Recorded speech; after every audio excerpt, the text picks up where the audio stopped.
ሰላም ጤና ይስጥልን የተከበራችሁ ተመልካቾቻችን እንደምን አላችሁ? ከአማራ ሚዲያ ኮርፖሬሽን ደሴ ስቱዲዮ ለሰዓቱ የተዘጋጁ ዜናዎችን ይዘን ቀርበናል። ከዜናዎቹ ጋር ሰላዲን ሰይር ነኝ። እስከ ዜናዎቻችን ፍጻሜ ድረስ አብራችሁን ቆዩ። መስኖን በመጠቀም በአመት 2 ጊዜ በማምረታቸው የምግብ ዋስትናቸውን ማረጋገጥ መቻላቸውን የቃሉ ወረዳ አርሶ አደሮች ተናገሩ። በዞኑ የበጋ መስኖ ስንዴ ምርታማነትን ለመጨመር እየተሰራ መሆኑን የደቡብ ወሎ ዞን ግብርና መምሪያ አስታውቋል። መሐመድ በቀለ የበጋ መስኖ ኢኒሼቲቭ በተጠናከረ መንገድ መተግበር ከጀመረ በኋላ በግብርናው ዘርፍ ውጤት እየተመዘገበ ነው። አርሶ አደሮች በመስኖ ተጠቃሚ በመሆናችን በምግብ ራሳችንን እንድንችል ረድቶናል ይላሉ። ያነጋገርናቸው የቃሉ ወረዳ 034 ቀበሌ ነዋሪ አርሶ አደር ኢብራሂም ሙሄና ሰይደ ሱፍ ይህንኑ ያረጋግጣሉ። በፊት የሳር ቤት ነበረኝ። ከዛ ባሻገር እንደገና እዚህ ቦታ ላይ ስመጣ ሽንኩርት ተክያለሁኝ። ከዛ ባሻገር እንደገና ማንጎ ተክያለሁ። ያ በደረሰበት ሰዓት ሽጬ ቤቴንም ገንብቻለሁኝ። ኑሮዬን አሸንፊያለሁኝ። የምግብ ዋስትናን በራሴ ችያለሁ። ማንጎ በቤት ዙሪያ የሩብ መሬት ያክል በማንጎ ዛፍ ተሸፍኗል ማሳየ። እንደገና በሙዝ ሌላ የሽንኩርት እናለማለን፣ ስንዴን እናለማለን።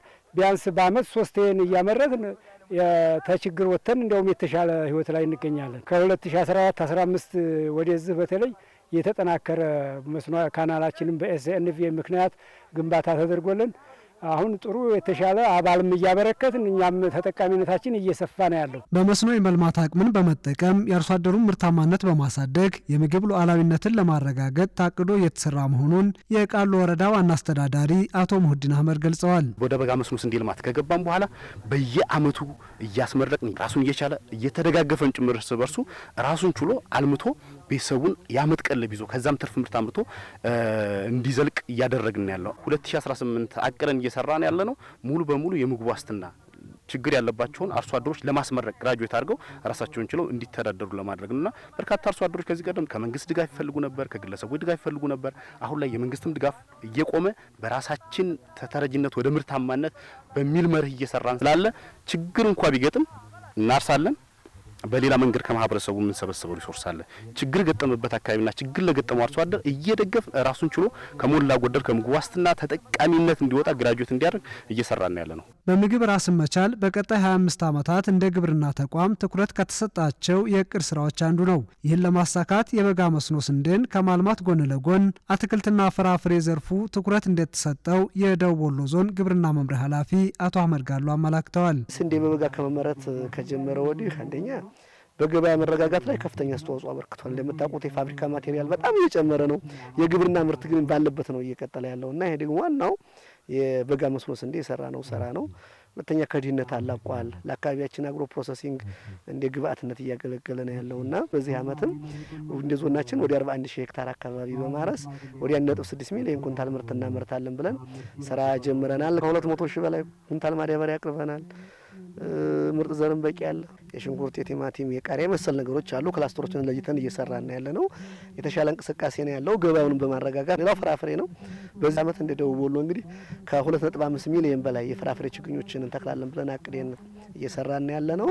በዞኑ ከ22 ሚሊዮን በላይ የአትክልትና ፍራፍሬ ችግኝ እየለማ መሆኑን የጠቀሱት መምሪያ ኃላፊው ከክረምቱ በተጨማሪ በበጋ ወራትም የውሃ አማራጭ ባላቸው አካባቢዎች የተከላ ስራ እንደሚከናወን ተናግረዋል። ድርቅ የሚቋቋሙና የተሻለ ምርት የሚሰጡ አዳዲስ የስንዴና ማሽላ ዝርያዎችን በምርምር ማግኘቱን የስሪንቃ ግብርና ምርምር ማዕከል ገለጸ። ዝርያዎቹን በማባዛት ለአርሶ አደሮች ተደራሽ ለማድረግ እየተሰራ መሆኑን ምርምር ማዕከሉ አመላክቷል። ካሳሁን ኃይለ ሚካኤል ዝርዝር ዘገባ አለው። በምርምር የተገኙ የተሻሻሉ የሰብል ዝርያዎችን ለአርሶ አደሩ እያስተዋወቀ መሆኑን የስሪንቃ ግብርና ምርምር ማዕከል ገለጸ።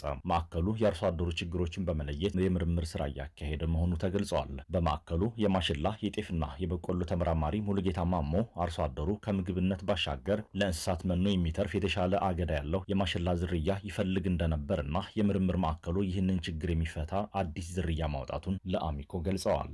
የመጀመሪያው ዝርያ ስሙ ስሪንቃ 1 ይባላል። ከአካባቢው ዝርያ ጃሚዮ የሚባል ነጭ ከለሩ ማለት ነው በጣም ለእንጀራ ተፈላጊ የሆነ ነው።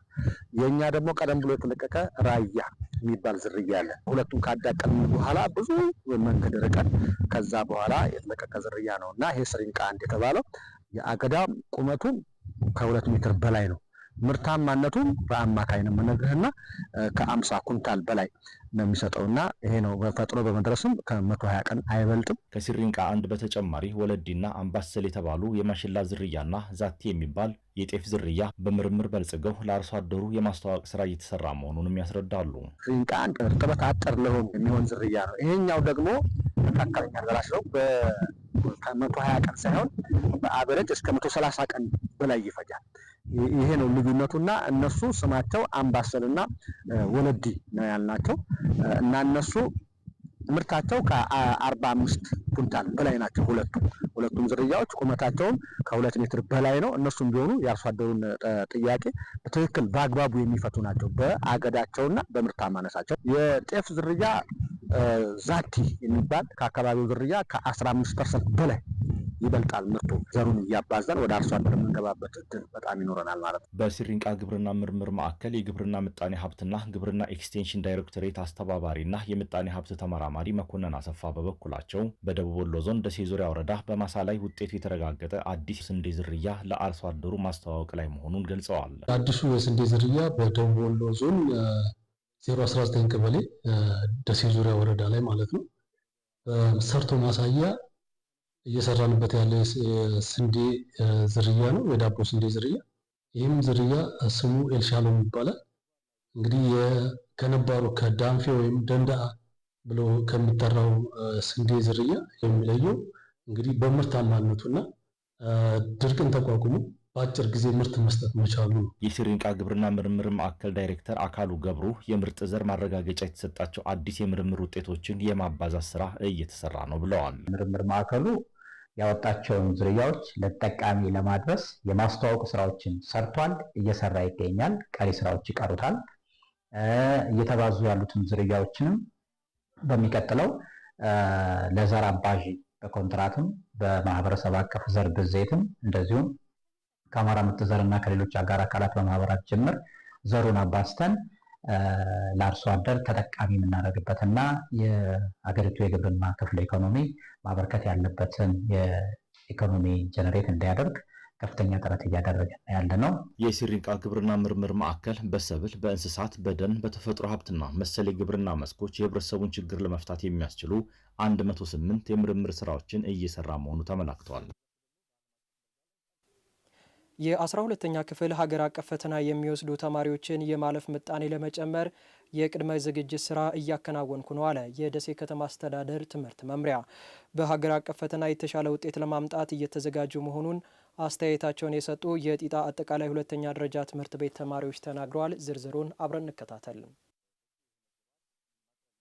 በአማራ ክልል በ2017 የትምህርት ዘመን በ461 ትምህርት ቤቶች 94000 ተማሪዎች ሀገር አቀፍ ፈተና ተፈትነዋል። 50 በመቶና ከዛ በላይ ያመጡት ተማሪዎች ግን 12230 ብቻ ናቸው። 59 ትምህርት ቤቶች ደግሞ ምንም ተማሪዎችን ማሳለፍ አልቻሉም። ከነዚህ ውስጥ በደሴ ከተማ የሚገኘው የጢጣ አጠቃላይ ሁለተኛ ደረጃ ትምህርት ቤት አንዱ ነው። ትምህርት ቤቱ ባለፉት 3 ዓመታት ያስፈተናቸው የ12ኛ ክፍል ተማሪዎችንም ማሳለፍ አልቻለም። በቀጣይም ተመሳሳይ ችግር እንዳይገጥም ዘላቂ መፍትሄ ለመስጠት ምን ስራዎችን እያከናወኑ እንደሆነ የትምህርት ቤቱን ርዕሰ መምህርት ትዕግስት መኮንንን ጠይቀናል። ትምህርት ቤቱ ውጤት ማጣት፣ ልጆቹ ውጤት ማጣት ምንድነው ችግሩ፣ መሰረታዊ ችግሩ ምንድነው የሚለውን የመጀመሪያ እኔ ያደረኩት ምንድነው ባለድርሻዎችን በተናጠል ማነጋገር ነው። በችግሩ ላይ ተማምነናል። የአካባቢው ማህበረሰብም ጢጣ ተምራችሁ ልታልፉ የሚለውን ነገር መስበር መቻል አለበት የሚለው ላይ ተግባብተናል። ያገኘነውን ግብአት ጨምቀው ወደ ተግባር ነው የገባ ነው። የመጀመሪያ እርምጃችን ምንድነው ያደረግነው የማጠናከሪያ ትምህርት ለ12ኛ ክፍል የሞት ሽረት ጉዳይ ብለን በጀት ማስደግፈን